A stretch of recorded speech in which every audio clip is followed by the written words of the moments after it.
What up, what up? It's your girl, Erica Michelle, and you're listening to my World on Fire radio podcast. I'm an oil-filled wife, mom, Christian, and full-time motivator. I've helped hundreds of women design a life they love, and now I'm here to help you too. I'm an online freelance speaker motivating women across the nation to better health, better marriage, and overall better life. I'm going to show you how to design a life you are excited to wake up to and thrive in every single day. So get ready for legit online motivation with applicable steps you can apply starting right now. Welcome to your new go-to resource for women serious about taking control of their health, wealth, and life.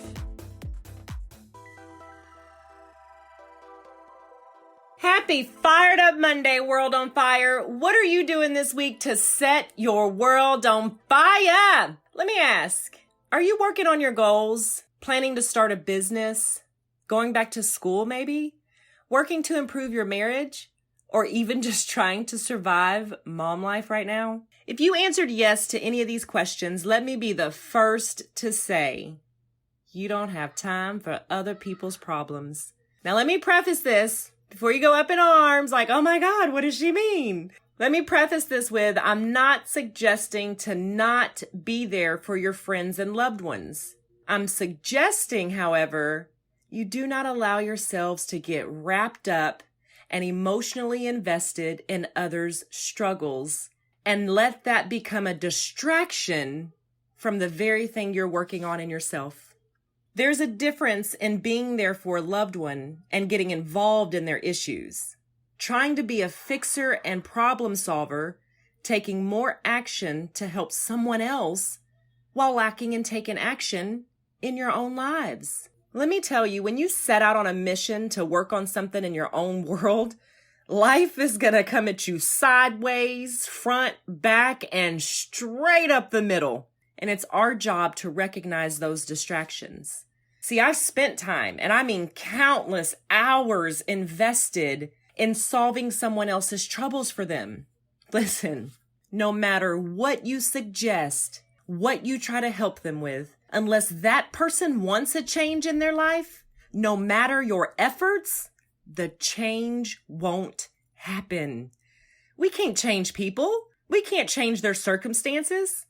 So use your time wisely, and instead of working to help change them, invest that time in you and changing your circumstances, reaching for the goals you want to achieve in your own life. The time will pass anyway. The question is, how is that time best used to set your world on fire and make shift happen? And again, let me say, this isn't about not being there for your people, but really understanding that we can't let other people's issues interfere, interrupt, inhibit our ability to be there for ourselves.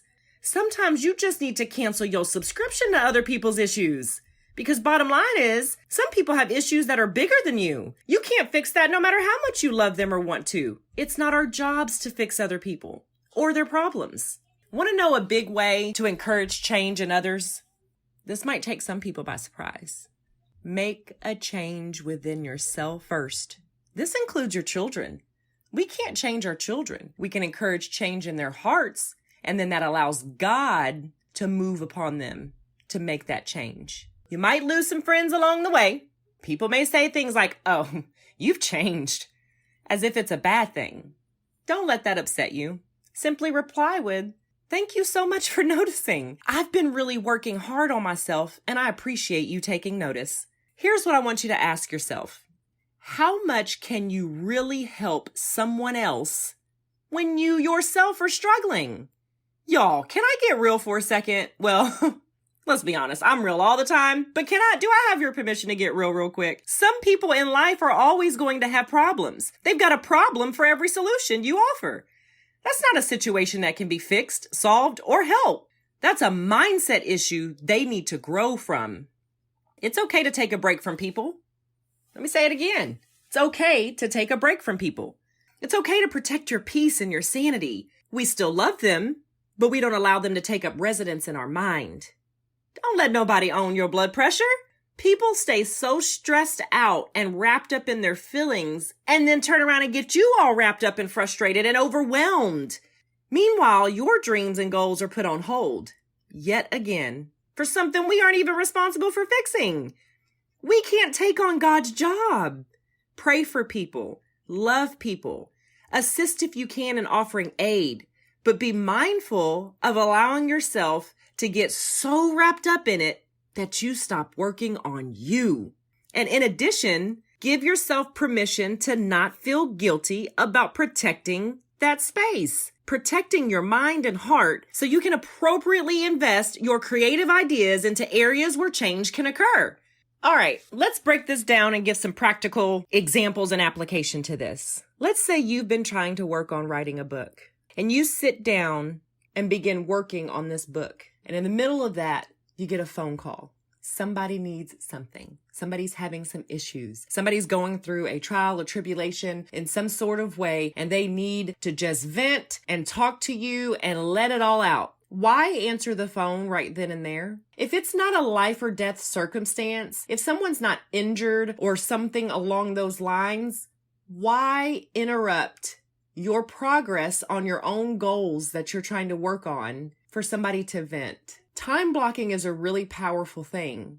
And in those moments where you're time blocking and setting time aside for your dreams, goals, and aspirations, it's okay to put that phone on Do Not Disturb. It's okay to not check that social media message. It's okay to not respond to emails and texts. Again, outside of situations that are life or death or someone's been injured or sick or something along those lines. But if somebody's just frustrated and stressed out because they've gotten into an argument with someone cut them off on the road, or they got into it with somebody at the store, or their spouse or their mom or their other friend, those are all things that can wait.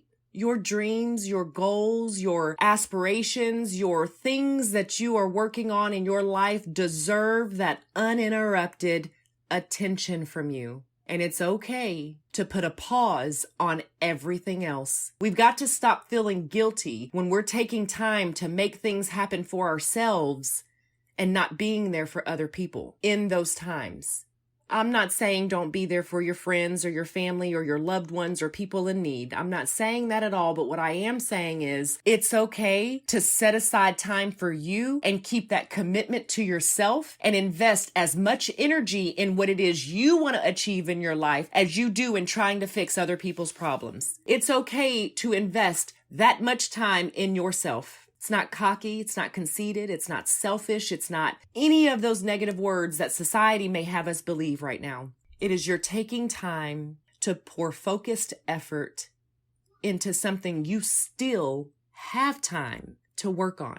The time is going to pass anyway. What good is it going to do you to be giving so much to other people's problems that you can't set aside time to create something that leaves your mark on the world? Let's evaluate where we're pouring our efforts into. If you've got circumstances and situations where someone is always going to have something going on in their life and they're constantly looking to you to be the solver, the problem fixer, and all of those things, next time just stop and ask them, what are you prepared to do to change this circumstance in your life? Think about that for a moment. Think about the power in that. Think about how dramatically different that conversation would go with that friend or loved one. Help encourage them to think through their own circumstances and situation, and also be real with themselves about what they're prepared to do to make that change for themselves. And if you find in that conversation that they're not prepared to take any stance or any position or make any change in that circumstance, neither should you be. Because we can't fix other people's problems. The best way to encourage change in someone else is to change within ourselves. And how you do that is keep the commitment to yourself to work on that very thing that's going to make a dramatic, powerful change in your own life. When you're working on goals, you don't have time for other people's problems. Our review of the week says, the host Erica Michelle openly says her show is for women. But there's enough value here for men too. It's high energy, which is probably what you need if you're planning to set your world on fire. Thank you so much for the review. It actually helped open my mind a little to appealing to the male demographic. Maybe we'll have some guest speakers lined up before too long, guys. So thank you for that. I'm so fired up that you are enjoying World on Fire Radio. If you'd like a special shout out on our podcast, leave your reviews and yours may get picked next. Now, y'all, it's time to get these groceries on the way. Delivery to your door in as fast as 1 hour saves this mama time and energy. Follow the link in the show notes to let Instacart know we sent you and help support our show. See you on the flip side. Thanks for tuning in to another free episode of World on Fire. Now, don't forget to subscribe to the show wherever you listen to podcasts so you never miss an episode. And while you're there, it would knock my socks off if you would leave a review if this episode served you. I promise to read each and every comment, and if you share with me on Instagram, I'll share it too. See you on the flip side.